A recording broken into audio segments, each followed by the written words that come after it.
Welcome to Cybersecurity 360. Have you ever heard of the dark web?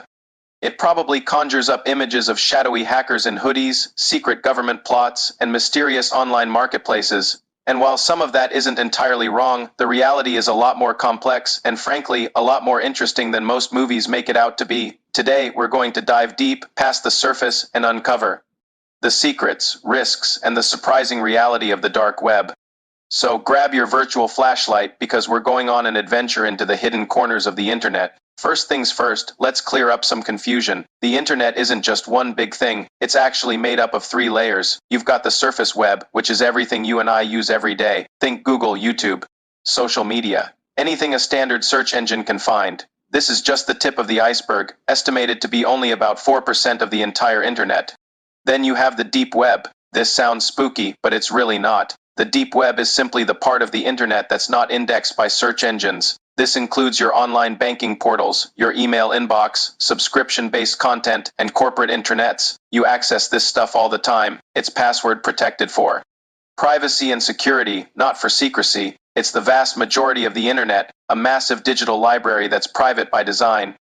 And then there's the dark web. This is a small, intentionally hidden part of the deep web. To get there, you can't just type a URL into your normal browser. You need special software, most famously the Tor browser. Tor stands for the onion router, and it is a great name because it works by routing your internet traffic through multiple layers of encryption, like the layers of an onion. It bounces your connection through a volunteer-run network of servers all around the world, making it incredibly difficult to trace where you're coming from or what you're looking at. This provides a high degree of anonymity. So why was this created in the first place? Well, here's a twist. The technology behind Tor was originally developed by the U.S. Naval Research Laboratory in the mid-1990s. The goal was to protect U.S. intelligence communications online. They released the code into the public domain, and it was further developed by non-profit organizations. The idea was that if only spies were using an anonymous network, it would be pretty obvious who the spies were. But if everyone could use it, journalists, activists, and regular citizens, then agents could blend in with the crowd. Anonymity for the masses provided cover for the few, and that brings us to the surprising good side of the dark web. Because of this anonymity, it has become a vital tool for people living under oppressive regimes. It allows them to communicate freely, access uncensored news, and organize without fear of being tracked by their governments. Major news organizations like the BBC and the New York Times even have their own secure sites on the dark web.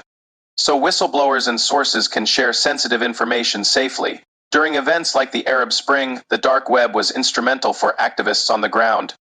For them, it's not a scary place.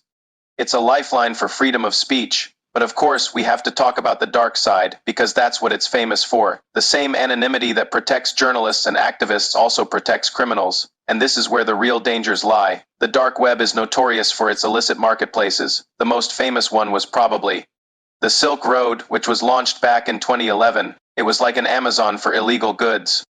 You could find just about anything there, sold for cryptocurrencies like Bitcoin to maintain anonymity. The founder, Ross Ulbricht, known as Dread Pirate Roberts, was eventually caught by the FBI in 2013 and is now serving a life sentence. But when one marketplace gets shut down, others pop up to take its place. These sites are often hotspots for scams, with sellers taking money and disappearing. Beyond the marketplaces, there are forums and chat rooms dedicated to all sorts of criminal activities.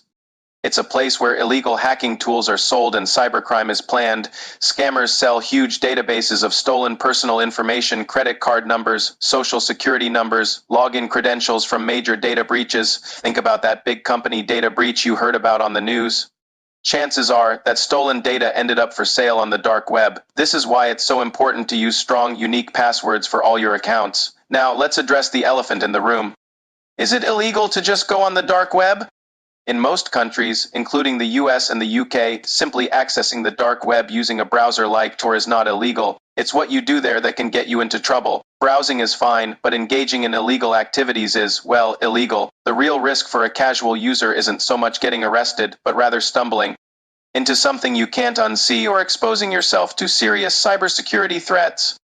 The dark web is a minefield of malware, phishing scams, and other digital dangers. Just clicking on a wrong link could potentially download a virus to your computer or expose your real IP address if your Tor browser isn't configured perfectly. Law enforcement agencies also conduct surveillance operations on the dark web, setting up Honeypot's fake sites designed to lure in and identify criminals. A curious tourist could easily get caught in the crossfire. So, what does a dark website actually look like? Forget fancy design. Most sites are very basic, looking like they're from the early 2000s. They're functional, not pretty, and the addresses are bizarre. They aren't simple .coms. They're a random string of letters and numbers followed by onion. For example, the BBC's Tor site address is a long, unmemorable jumble. You can't just guess these addresses. You usually need to find them on a directory or be given the link directly.